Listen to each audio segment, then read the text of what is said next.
Radio Transmundial presenta Los Grandes Temas. Un tiempo donde el pastor Salvador de Lutri nos lleva a pensar en la problemática más profunda del ser humano. Los Grandes Temas. Malaquías, el primer capítulo. Dice así el primer versículo: profecía de la palabra de Jehová contra Israel por medio de Malaquías. Yo os he amado, dice Jehová, y dijiste, ¿en qué nos amaste? ¿No era Esaú hermano de Jacob, dice Jehová, y amé a Jacob, y a Esaú aborrecí, y convertí sus montes en desolación, y abandoné su heredad para los chacales del desierto? Cuando Edom dijere, nos hemos empobrecido, pero volveremos a edificar lo arruinado, así ha dicho Jehová de los ejércitos, ellos edificarán y yo destruiré, y les llamarán territorio de impiedad y pueblo contra el cual Jehová está indignado para siempre. Y vuestros ojos lo verán, y diréis, sea Jehová engrandecido más allá de los límites de Israel. El hijo honra al padre y el siervo a su señor. Si pues soy yo padre, ¿dónde está mi honra? Y si soy señor, ¿dónde está mi temor? Dice Jehová de los ejércitos a vosotros, oh sacerdotes, que menospreciáis mi nombre, y decís, ¿en qué hemos menospreciado tu nombre? En que ofrecéis sobre mi altar pan inmundo, y dijisteis, ¿en qué te hemos deshonrado? En que pensáis que la mesa de Jehová es despreciable. Y cuando ofrecéis el animal ciego para el sacrificio, ¿no es malo? Asimismo, cuando ofrecéis el cojo o el enfermo, ¿no es malo? Preséntalo pues a tu príncipe. ¿Acaso se agradará de ti o le serás acepto? Dice Jehová de los ejércitos. Ahora pues orad por el favor de Dios para que tenga piedad de nosotros. Pero ¿cómo podéis agradarle si hacéis estas cosas? Dice Jehová de los ejércitos. ¿Quién también hay de vosotros que cierre las puertas o alumbre mi altar de balde? Yo no tengo complacencia en vosotros, dice Jehová de los ejércitos, ni de vuestra mano aceptaré ofrenda. Porque desde donde el sol nace hasta donde se pone, es grande mi nombre entre las naciones. Y en todo lugar se ofrece a mi nombre incienso, ofrenda limpia, porque grande es mi nombre entre las naciones, dice Jehová de los ejércitos. Y vosotros lo habéis profanado cuando decís, inmunda es la mesa de Jehová, y cuando decís que su alimento es despreciable. Habéis además dicho, oh, qué fastidio es esto, y me despreciáis, dice Jehová de los ejércitos. Y trajisteis lo hurtado, o lo cojo, o lo enfermo, y presentasteis ofrenda. ¿Aceptaré yo esto de vuestras manos? Dice Jehová. Maldito el que engaña, el que teniendo machos en su rebaño promete y sacrifica a Jehová lo dañado, porque yo soy gran rey, dice Jehová de los ejércitos, y mi nombre es temible entre las naciones. Hasta aquí nada más en la lectura de la palabra de Dios. Fuerte, fuerte, muy fuerte es la palabra del profeta Malaquías.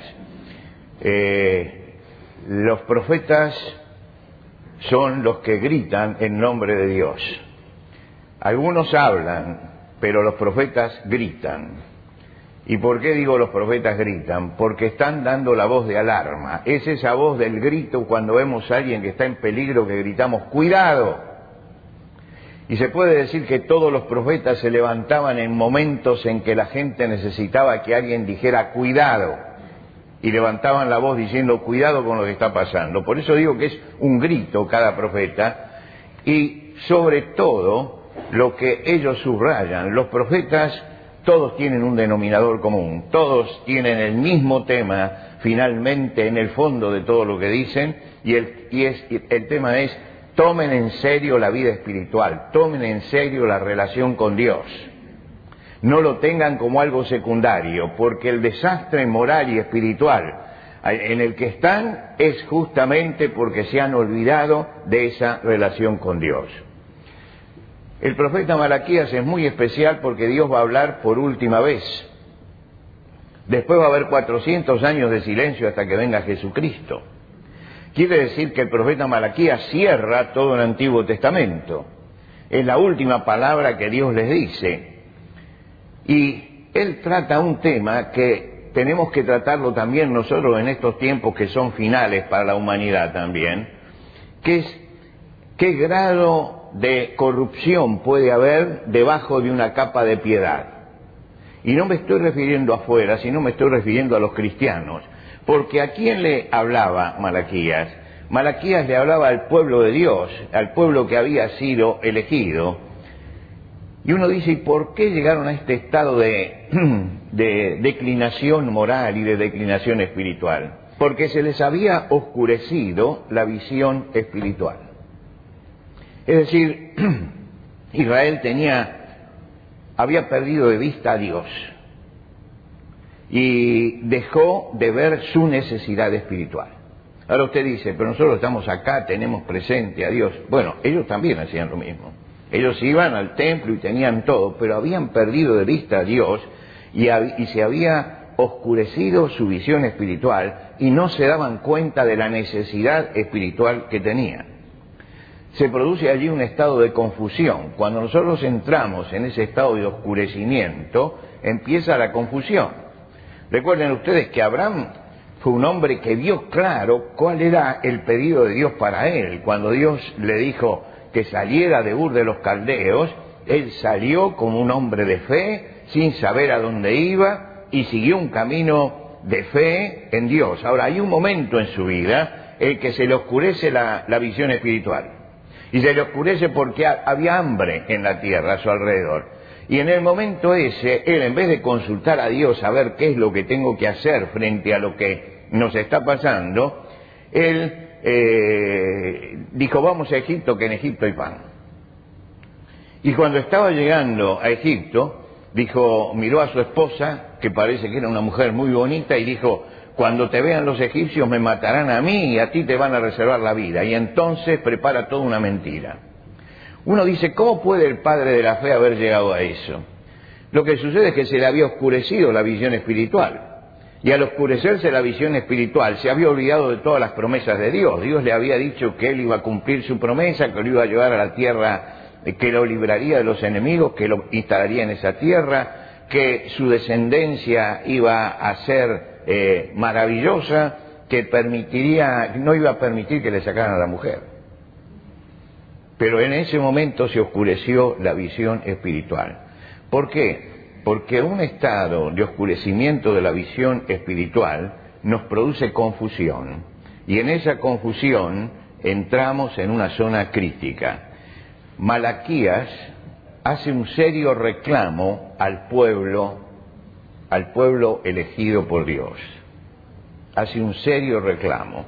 Y yo quería detenerme en las cosas que le reclamó a ese pueblo en ese momento. Le reclamó en primer lugar que ellos no veían el amor de Dios para con ellos.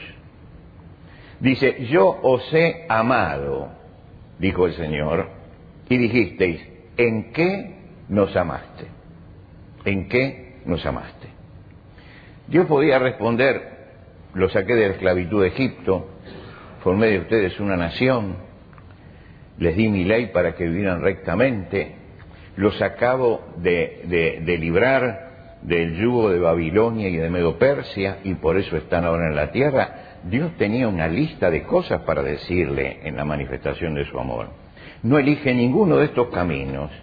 Dios le dice otra cosa, le dice, ¿no era Esaú hermano de Jacob, dice Jehová, y yo amé a Jacob y a Esaú aborrecí? Les está hablando del padre de todos ellos. El padre de todos ellos era Jacob, el padre de las 12 tribus, de los hijos de Jacob descienden las tribus. Y le dice, yo lo elegí a él. La palabra aborrecer puede resultar para nosotros muy dura, pero no es lo mismo en el hebreo. Cuando un jovencito que tiene una cantidad de muchachas alrededor elige una para casarse, en alguna forma está desechando a todas las demás. Está desechando a todas las demás, eligió a una.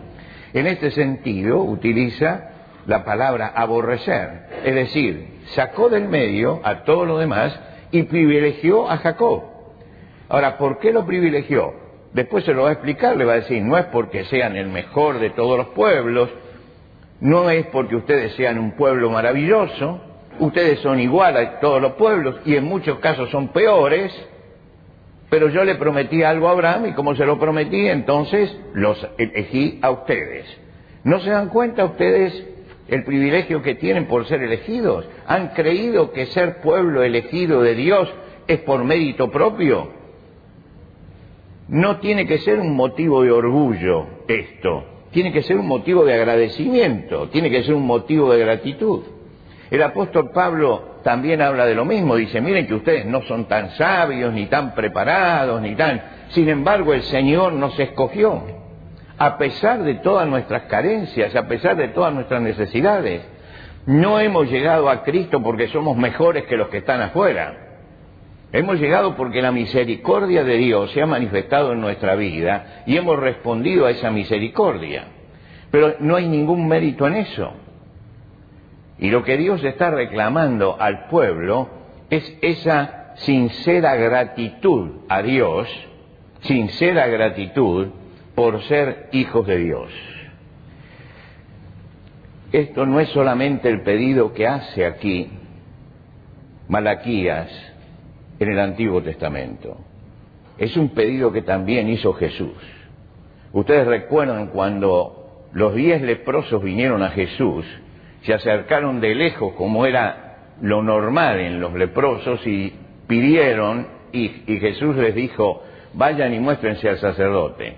Ahora ellos estaban leprosos y sin embargo dieron vuelta en un acto de fe para ir a ver al sacerdote. Y pasó, dice, que en el camino se sanaron.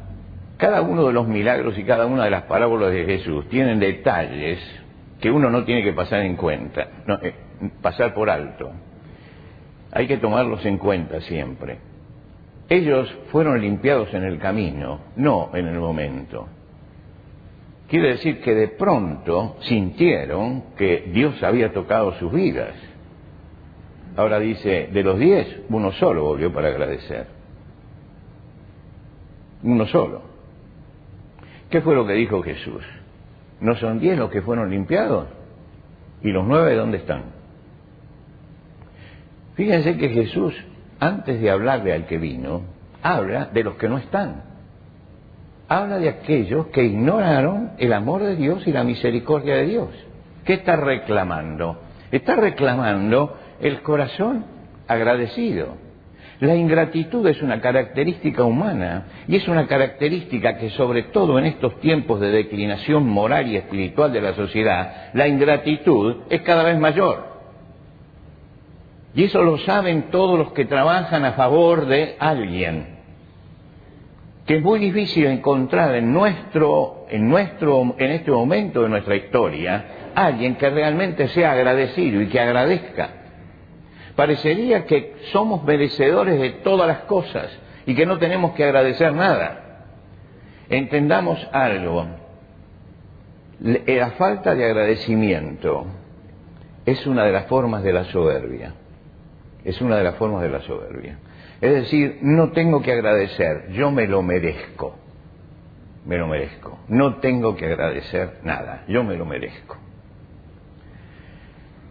Contemos las bendiciones que tenemos y pensemos por cuántas de esas bendiciones hemos agradecido. Había un himno, creo que está en el repertorio, que preguntaba, bendiciones, ¿cuántas tienes ya? Bendiciones, Dios te manda más. Bendiciones, ¿cuántas tienes ya? Y lo que Dios pide es el agradecimiento de su pueblo. Es lo primero que dice Malaquías en esta palabra final de Dios que cierra una etapa tremenda de historia.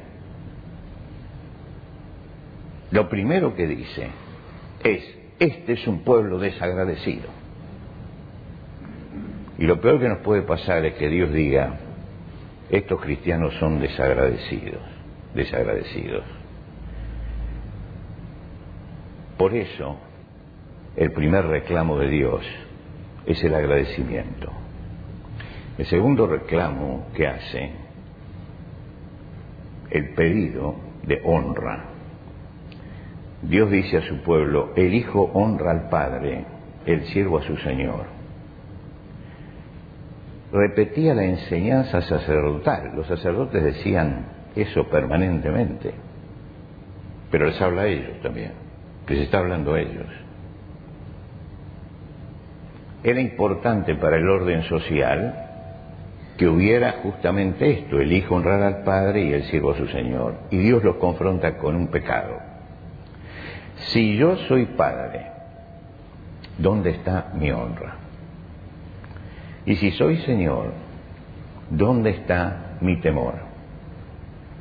Y dice, y se lo digo a ustedes, a los sacerdotes. Usted lee eso, esto es lo que enseñaban la honra.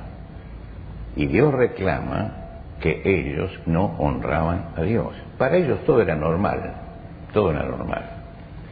Ellos iban al templo todos los días, tenían su lista de trabajos que tenían que hacer, cuando les tocaba en el sacrificio iban y hacían el sacrificio, cuando había que cambiar los panes, cambiaban los panes de adentro, cuando había que encender las luces, encendían las luces, estaba todo normal. Y entonces le preguntan a Dios, ¿dónde está mi honra? ¿Dónde está mi temor?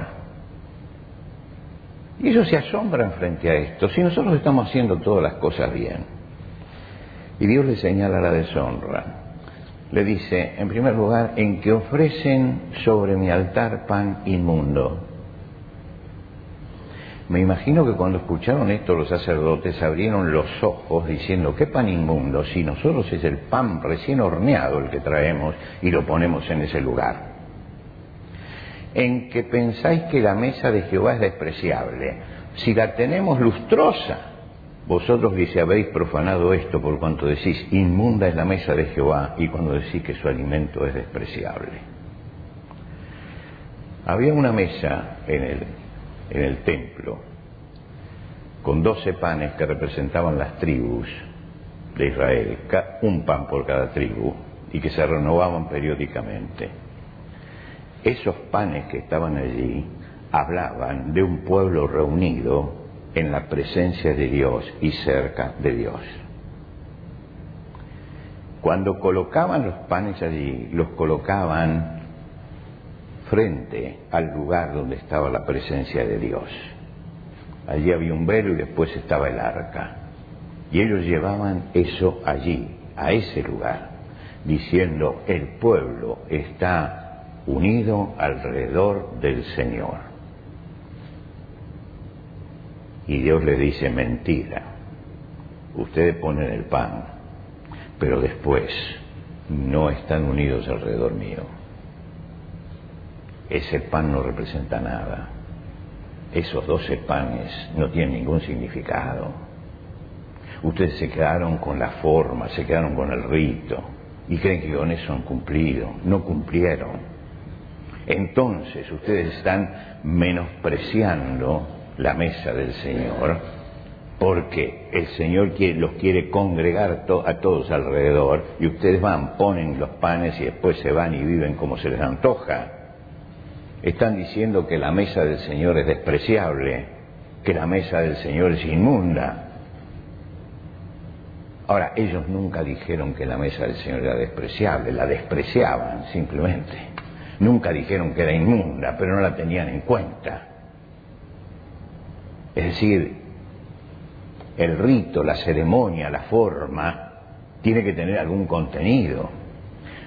Todos nosotros vinimos esta mañana y abrimos la palabra de Dios. ¿Para qué la abrimos? ¿Para qué la leemos? ¿Para qué la estudiamos? ¿Para qué nos detenemos en todo esto? ¿Para mañana seguir como siempre? Si yo estoy frente a la palabra de Dios y la palabra de Dios me está diciendo algo y yo no reacciono, Dios me está diciendo desde el cielo, ¿crees que mi palabra es inmunda? ¿Crees que mi palabra no sirve? Es la tremenda responsabilidad que tenemos frente a Dios de no quedarnos con las formas y con el rito y tratar de escuchar lo que Dios nos está diciendo. Hoy hay mucha superficialidad espiritual, no hay profundidad. Y no hay profundidad en la oración, en el servicio, en la adoración. Parecería que la palabra de Dios nos resbala muchas veces. Y bueno, sí, está bien, estamos todos juntos y somos un pequeño pueblo muy feliz. Pero no nos puede resbalar esta palabra, porque esta es palabra de Dios, y yo tengo que analizar mi vida frente a esta palabra de Dios. El Señor dice en Isaías, el cielo es mi trono, y la tierra es el estrado de mis pies. Mi mano hizo todas estas cosas, y así todas estas cosas fueron, dice el Señor.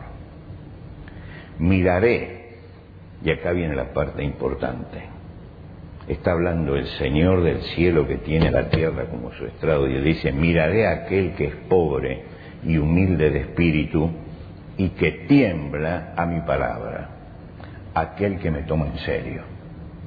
A ese lo estoy mirando, al que me toma en serio. Muchas veces no tomamos en serio lo que Dios dice, no tomamos en serio. Dios mira el corazón.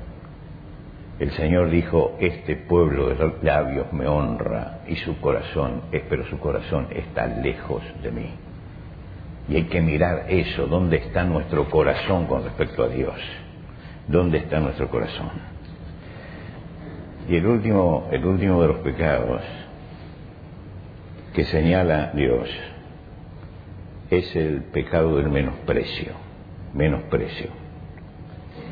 No darle a la persona el valor que tiene. Y en eso se resume todo, faltarle el respeto, diríamos nosotros, faltarle el respeto. Y acusa a los sacerdotes, ¿en qué?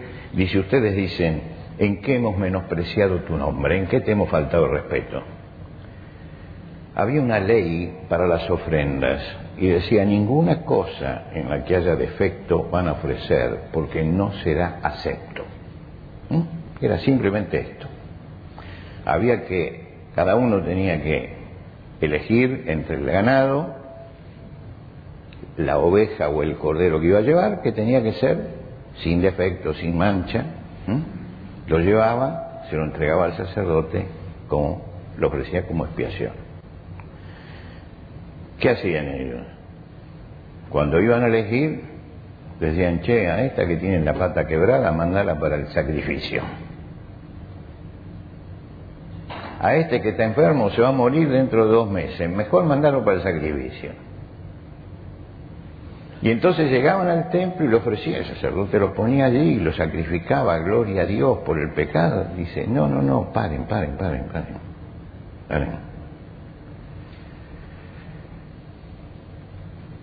El animal que valía menos era el que se llevaba para Dios. Y Dios lo tomaba como una falta de respeto esto. Una falta de respeto.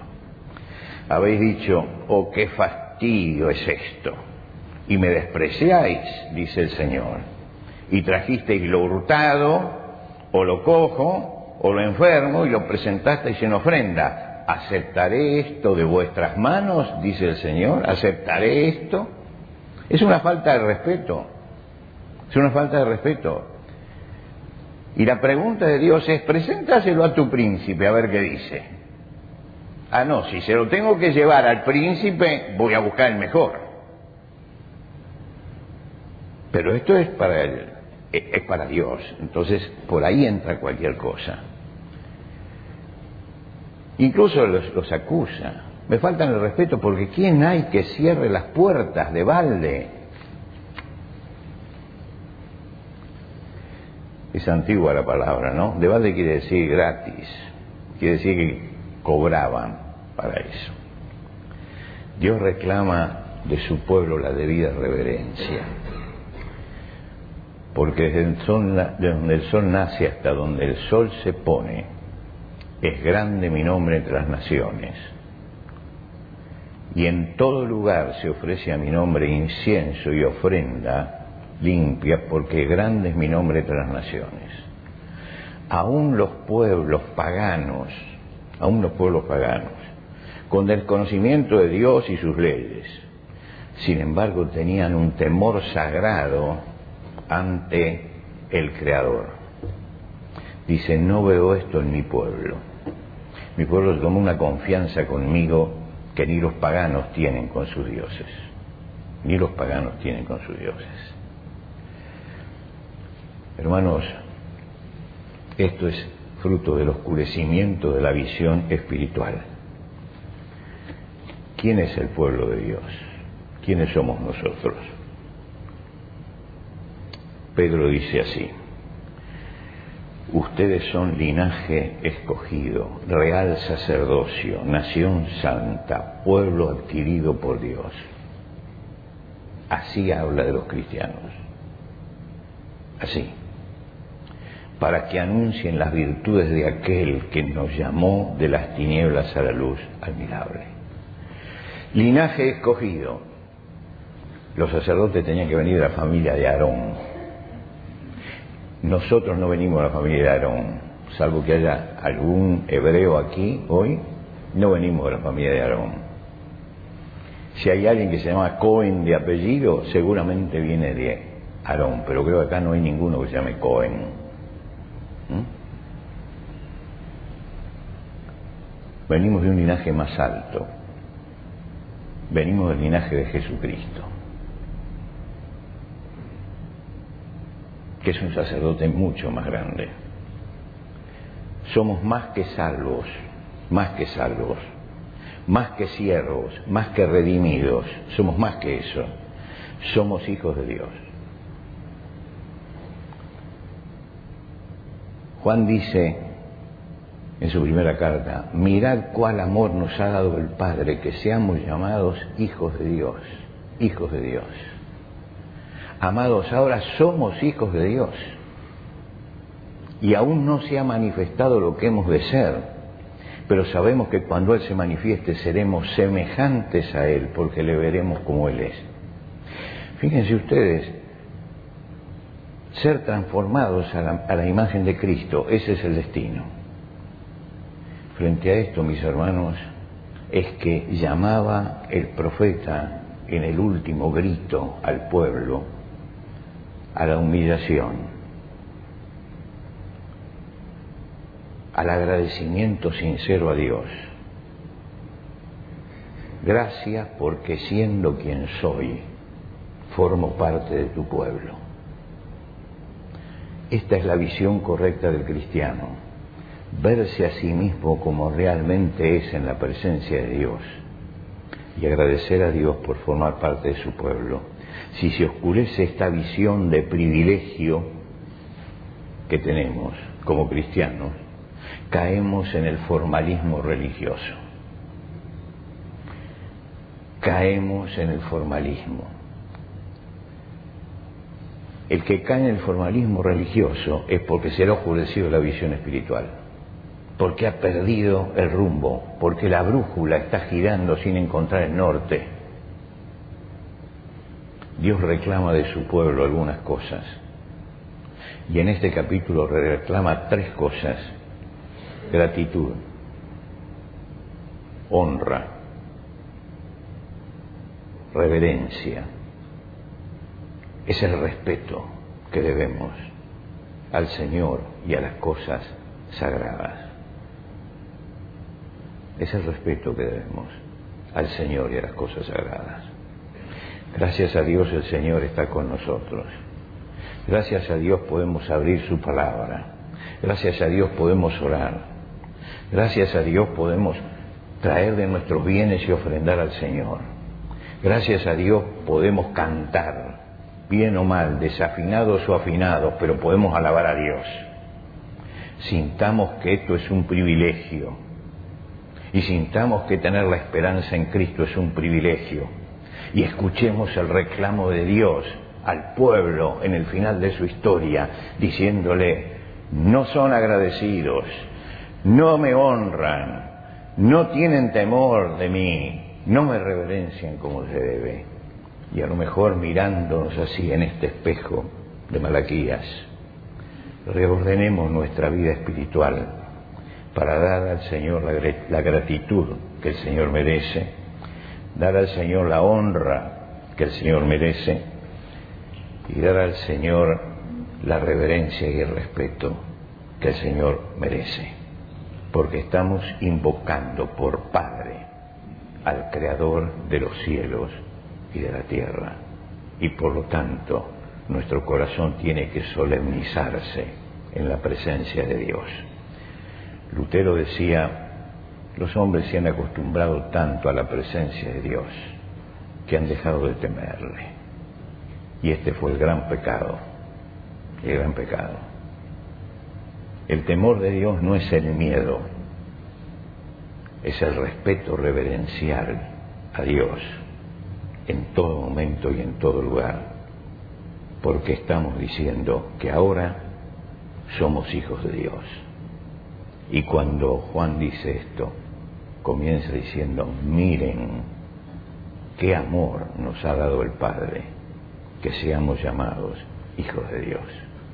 Le está diciendo: tengan en cuenta el privilegio que significa ser llamado hijo de Dios. Que Dios aclare nuestra visión espiritual para que comprendamos esto, que es el último grito de Dios sobre su pueblo, y que tal vez sea el último grito de Dios sobre los cristianos también en este tiempo.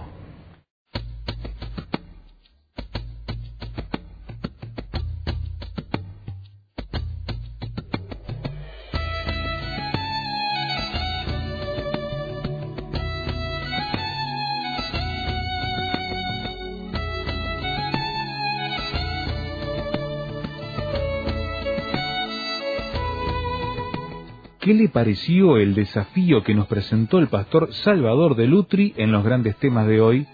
¿Qué preguntas, aportes y discusión le gustaría compartir con nosotros?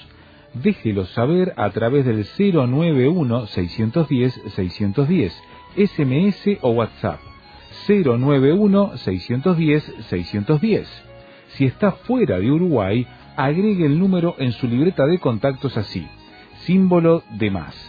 598-91-610-610. La reitero, símbolo de más, 598-91-610-610. Encuéntrenos también en el sitio web tierrafirme.rtm.org para escuchar los audios de este y los demás grandes temas. tierrafirme.rtm.org.